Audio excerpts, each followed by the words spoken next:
ረብሽን ነገር ቀንስ ይባላል። ኮንሰንትሬት አድርግ። ስትዝናና ተዝናና፣ ስትሰራ ስራ።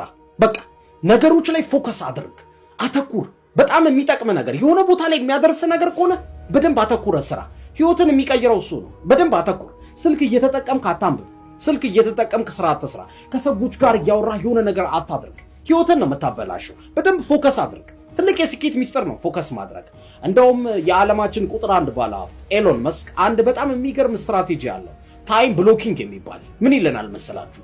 እኔ የሆነ ስራ እየሰራው በጣም እንደሚያስፈልገኝ ካመንኩ ለምንም ነገር ቦታ አልሰጥም፣ ብሎክ ነው የማደርገው። ስልኬን አላነሳም፣ እዘጋዋለሁ። አጠገቤ የሆነ ከዛ ስራ ውጪ የሚያወሪኝ ከሆነ አልሰማቸውም። ፎከሴ በሙሉ ስራዬ ላይ ነው ይለናል። ህይወትን የሆነ ቦታ የሚያደርሰው የምታተኩርበት ነገር ነው። በቃ አንተ ኮንሰንትሬት የምታደርግበት ነገር ህይወትን ይቀይረዋል። በነገራችን ላይ የጊዜ ገደብን ማስቀመጥ አለብህ። ቆይ እቺን ነገር በ30 ደቂቃ እሰራታለሁ በል። እንደዛ ካልክ በኋላ ካውንት ዳውን እንዲቆጥር አድርገው ጊዜው፣ ወይም ታይመር አስቀምጥ። 30 29 28 እያለ እንዲቆጥር እንዲያስቸኩልህ አድርገው። ለምን መሰለህ? የጊዜ ጥድፊያ ውስጥ ስትሆን አይምሮ በጣም ይፈጥናል። ቶሎ እቺን ነገር እንጨርሳት እንጂ ይልሃል፣ ያተኩራል።